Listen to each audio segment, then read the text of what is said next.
Hello, hello, hello. Welcome to Conspiracy Corner Podcast, everyone. This is Abe, your host.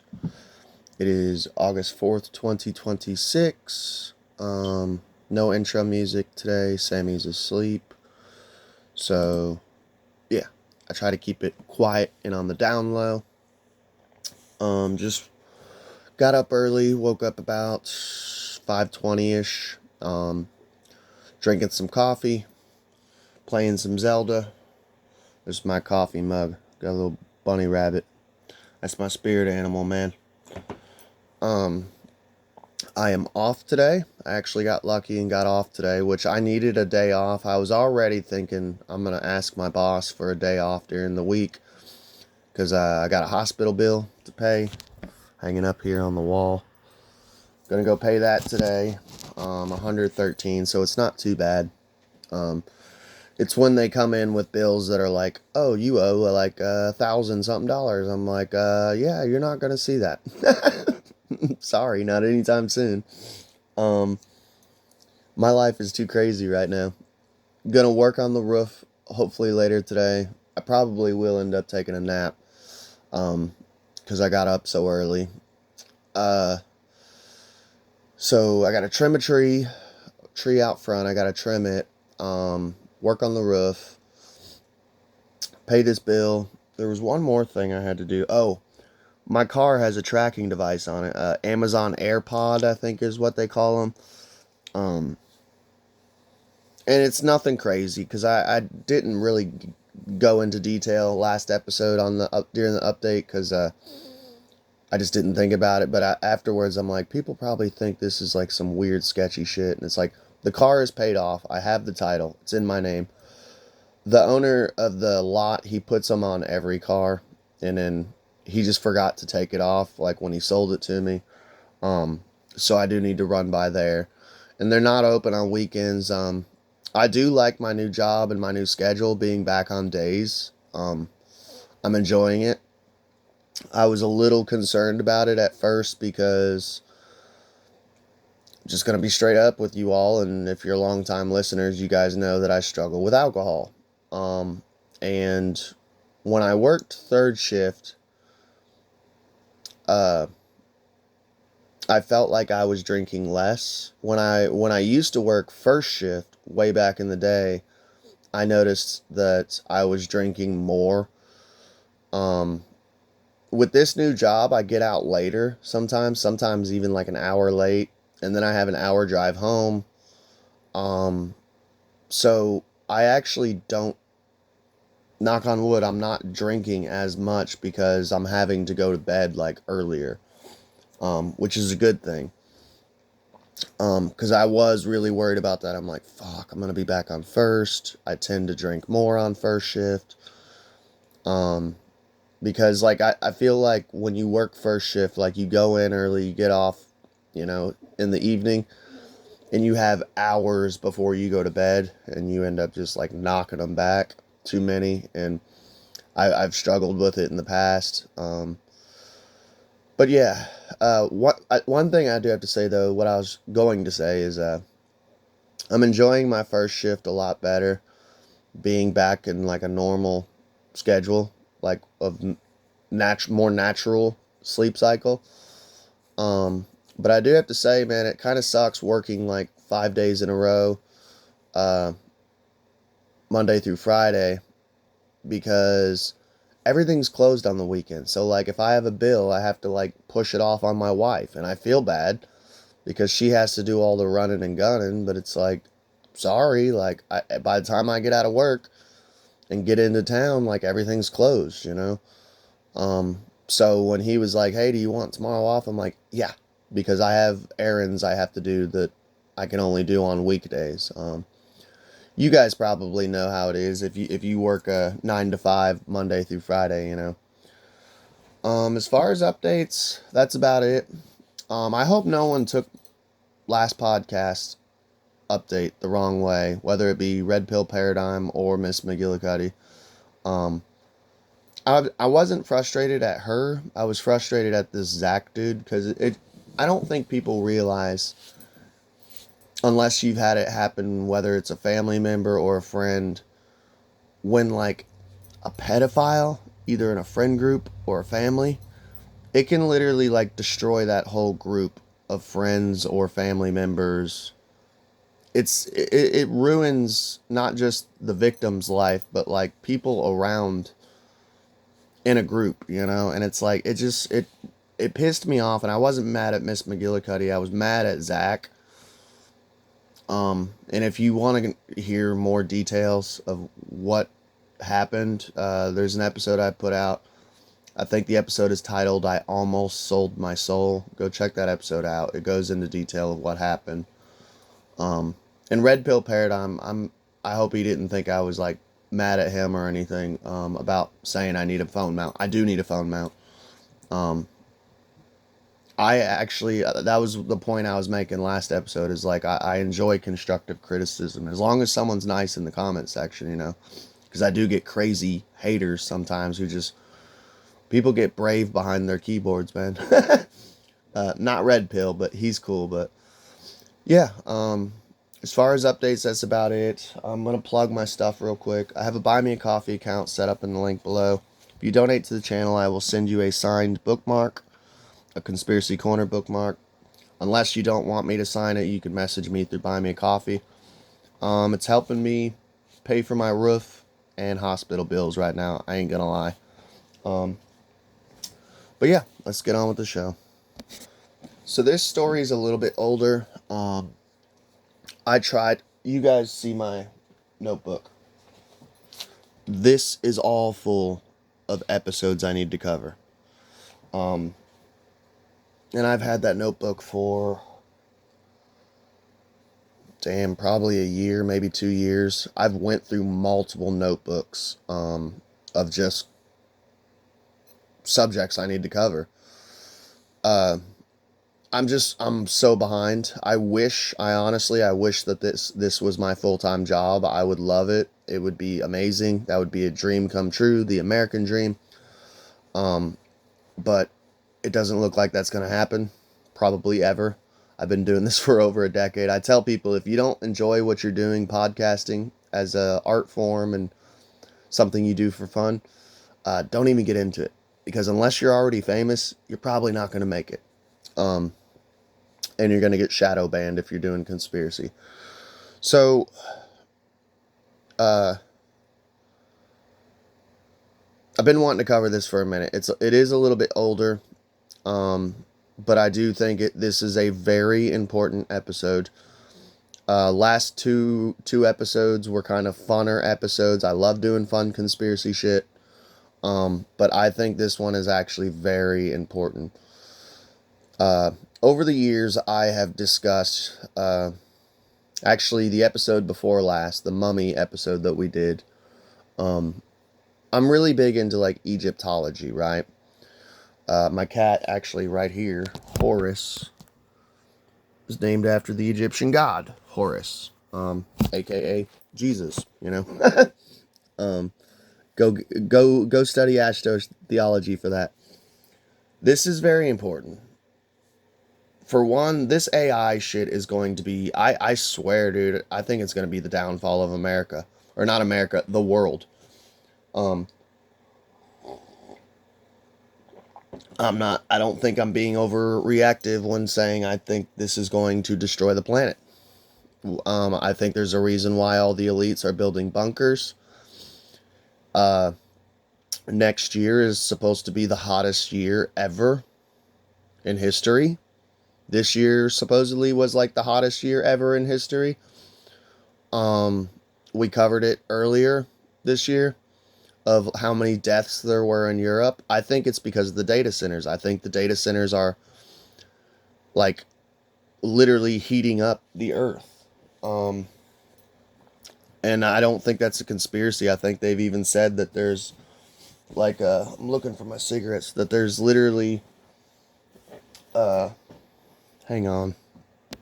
I think they've even said there's literally like neighborhoods that are built right next to data centers, where like downwind from data centers, and like the whole neighborhood is like increased like 10 to 15 degrees Fahrenheit hotter, you know. I think it's causing crazy weather, and it's all for AI. You know, I truly do believe it is all for AI. There is people who are like, oh, it's for the underground cities of the elites, and it's just like maybe, but like, where's the evidence? Where's the proof? Like, extraordinary claims need extraordinary evidence. So there's an AI company. I believe it's called Anthropic. They are literally scanning books and destroying them. So this is upsetting to me. Going back to what I was trying to say, sometimes I lose myself. My brain goes 1,000 miles an hour and my mouth goes 100. Um,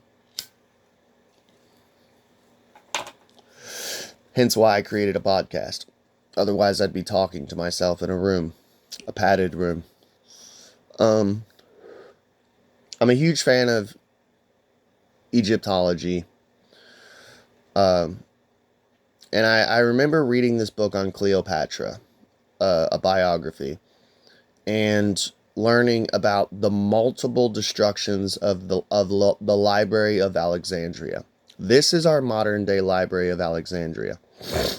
There's a reason why the past is like so confusing, whether it's history, mythology, both of those things meld together, religion. We don't know what the fuck's going on. So of course there are conspiracies like Atlantis or Tartaria, because no one knows what's fucking going on. And there's a reason, because there was multiple destructions of the Library of Alexandria. Everyone quotes the burning of the Library of Alexandria. Yes, that was the worst. But people don't know that there was, I think, like 2 different fires.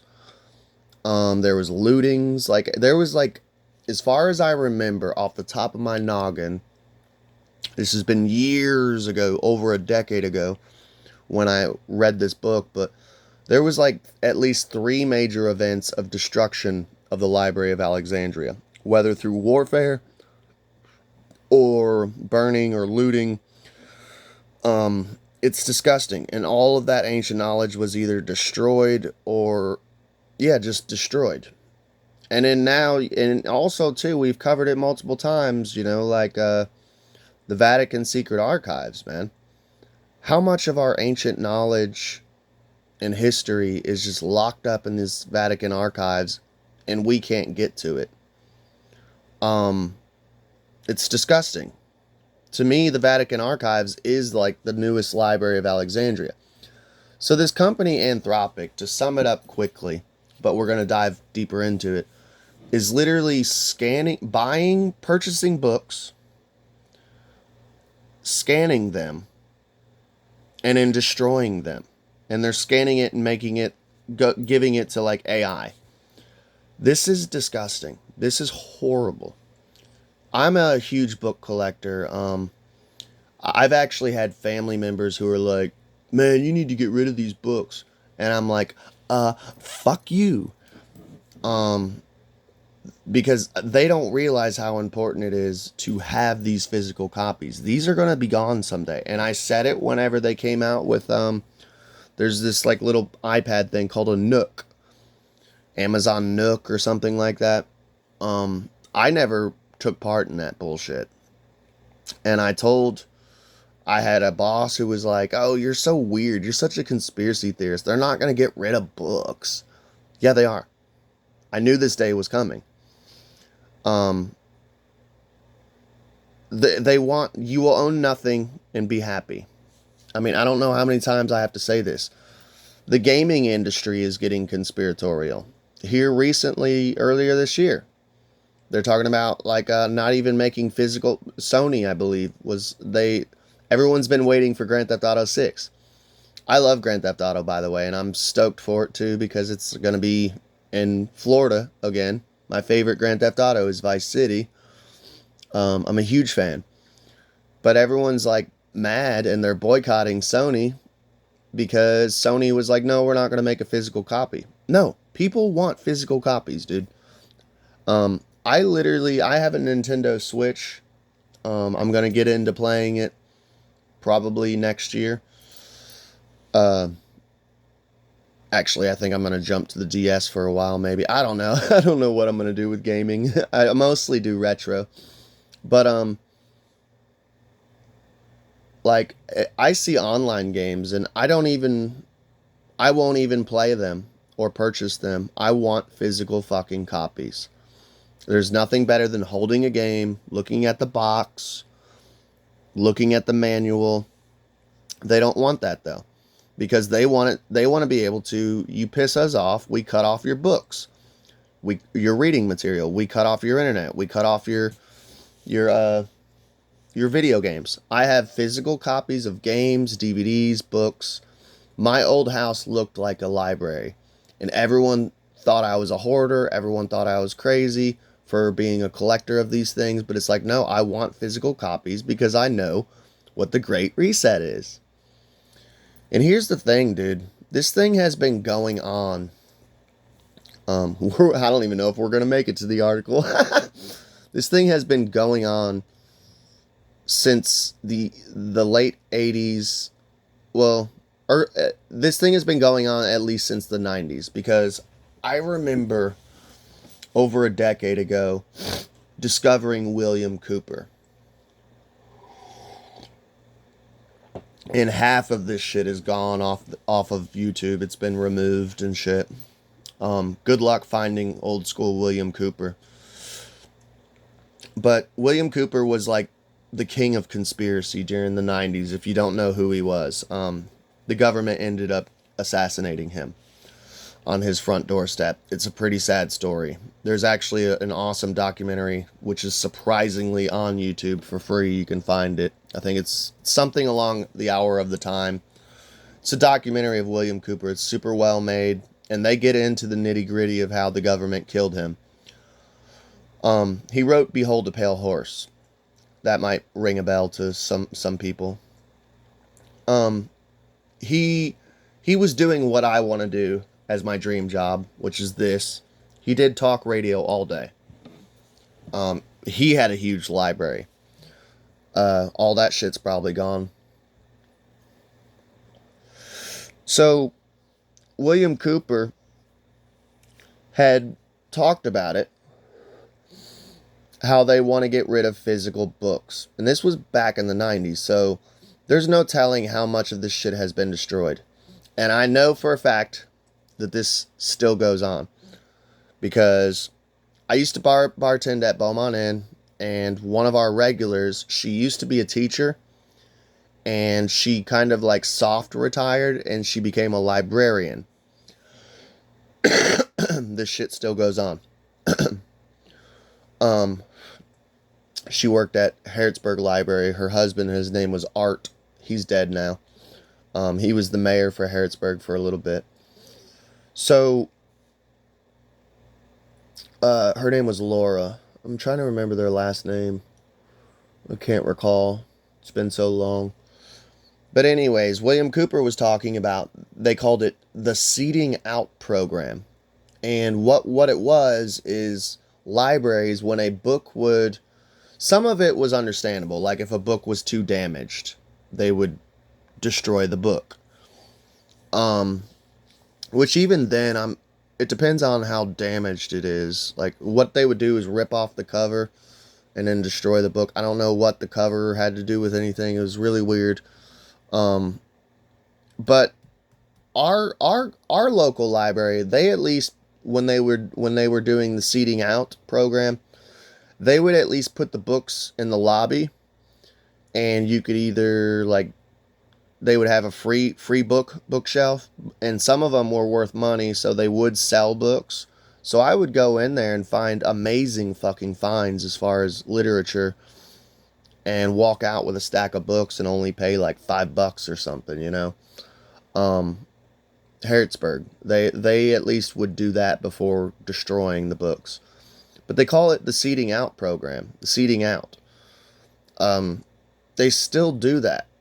And it's been going on since the 90s of like, when a book is too old, or there's too much what mainstream and science would call pseudoscience. They would destroy a lot of pseudoscience. Like I have this awesome book called Celtic Mythology.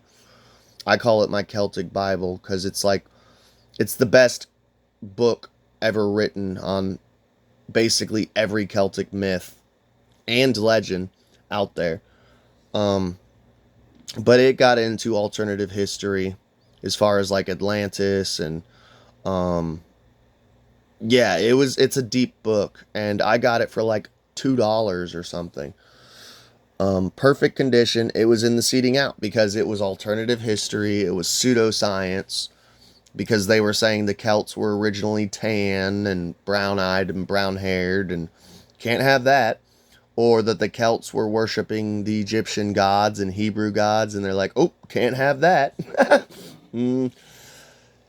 So I know for a fact that some of these books that are getting seeded out in these libraries are dangerous books, you know?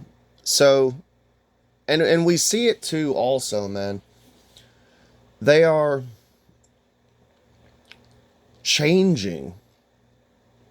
They're essentially changing. Like Roald Dahl, we covered him last week. I covered a little bit. Go check out the episode. It's a Mandela Effect episode on Willy Wonka and the Chocolate Factory. He's the author of it. He's the author of Matilda, James and the Giant Peach, anything Tim Burton-ish. He's a cool dude. I like him. I like his work.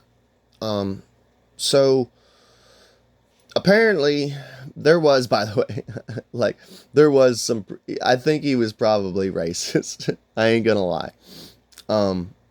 It doesn't mean I can separate the art from the artist though, because I don't know, I'm a mature adult. A lot of people can't do that, you know, separate the art from the artist.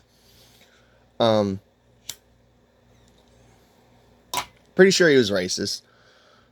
It is what it is. But they went through Willy Wonka and the Chocolate Factory and James and the Giant Peach. And what happened is someone had bought his catalog and they're like censoring all his books. So if you have old school Roald Dahl, keep that shit. That shit's going to be worth money. Not that the world revolves around money, but money is the love of money is the root of all evil, greed. But keep that shit, dude. It's going to be worth something. And it's also the historical value of it. It just is skyrocketed, you know. They're censoring his stuff now. So if we're destroying, if this company Anthropic is destroying the physical copies, it kind of, speak of the devil, gets into like Mandela effect shit. Everyone's going to have these original memories of classics and stuff. And we're not going to have the physical evidence to say, yes, it used to be this. They can just, the AI, in these AI companies, like, besides Grok, what was it, Mecha Hitler? Go check that episode out. Mecha Hitler, go, just check it out. It's one of my edgiest episodes, but it gets into AI freaking the fuck out and becoming a neo-Nazi. And it's all a true story. It happened like 2 years ago or something like that. Yeah, I think a lot of like half of like the Mandela effect shit is like people, companies and stuff like destroying physical copies, like the cornucopia, Fruit of the Loom, books, movies, like destroying the physical copies and then just changing the digital footprint online and gaslighting us like, no, it was never that, you know. They're going to be able to do the same shit with books now, dude. And everyone relies on the digital. And I get it from like, because I'm sometimes borderline minimalist. Like there's times I look around and I get in a cleaning mood and I just want to throw half my shit away. I get it. And it is nice to be able to carry like one device and have 1,000 books in it. But it's dangerous. Do you guys realize that if we go completely digital, like no more physical copies of anything, no more film, no more books, no more video games, physical copies, No more. If we go just everything is completely digital, all it takes is a solar flare and everything is gone. The entire history of the entire world is just gone. Because if Anthropic is destroying all these books, like, all it takes is a solar flare or cyber polygon, which I did a whole episode on cyber polygon. If you don't know what that is, the elites want us all to go digital and everything digital, and then they're gonna do a fake hack, and basically just they're gonna pull the switch themselves and then blame it on Russia or China or blame it on someone, um, and it's just gonna be a blackout, lights out. Um, no more, and they'll say it's like not a solar flare, but like some sort of solar flare equivalent technology that some country used, and I would think Russia would be the big bad wolf that they would do it with, um, or Iran. Now that all this Iran stuff's amping up, all of it gone because we relied on digital only, and that's the thing. Like, these people are so smart, but they're so dumb at the same time. These like tech lords, because it's like common sense shit. Like, hey man, it's cool that you're scanning all these books and putting it into some mainframe, and AI can. I'm anti AI, so I wouldn't say that, but it is cool that they're scanning all these books. These things should all have physical copies or digital copies. But hey, buddy, why don't we not destroy the physical? Put it in a storage unit somewhere. Put it in a archive somewhere. Just in case, a solar flare or a cyber attack, something along those lines, like just in case, Um, but like they're so smart, it's like they've never fathomed that. Like common sense, these tech lords, these tech elites, they're geniuses, but they don't have common sense. They have what we call here in Kentucky, and in common layman's terms, there's book smart. The irony of that, there's book smart, and when Anthropic is literally burning and destroying books, there's book smarts, and then there's um street smarts. And none of these tech lords have street smarts, because you got to think these people are pampered, man. They've been they're born with a silver spoon in their mouth. We were born with a plastic spoon in ours. Um, they're swaddled, milk toast, little silk butt boys. You know, um, it's insane. This is the second burning of the Library of Alexandria. So yeah, I wanted to cover that. It's basically, dude, um, 28:28 is 6:28, and I'm at the 28 minute mark. What does that mean? Make a wish. um, it's disgusting. Anthropic is destroying books for AI. Um, it's horrible. This is the second burning of the Library of Alexandria. And one thing I wanted to say, man, I covered it years ago when I was covering the rating of Area 51. We didn't even get to the article, but sometimes I don't even need an article. I just have enough to say about something. Everyone wanted to raid Area 51. And I was one of the few people going, fuck Area 51. Let's raid the Vatican archives. By the way, I'm not telling you to do that, so I don't want to get flagged for like terrorism or inciting violence or something, but I was being facetious. It was a joke, YouTube. It was a joke, Spotify. It was a joke, FBI agent who's watching me, my NSA handler. It was a joke. I'm just joking.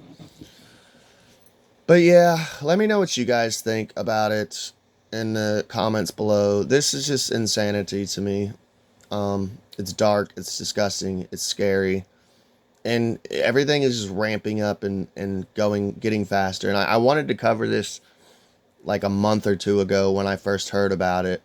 I'm a little late it's cooled down on the press, but at least I got to cover it. Love y'all. Please like, share, and subscribe. If you're on YouTube, please hype the video.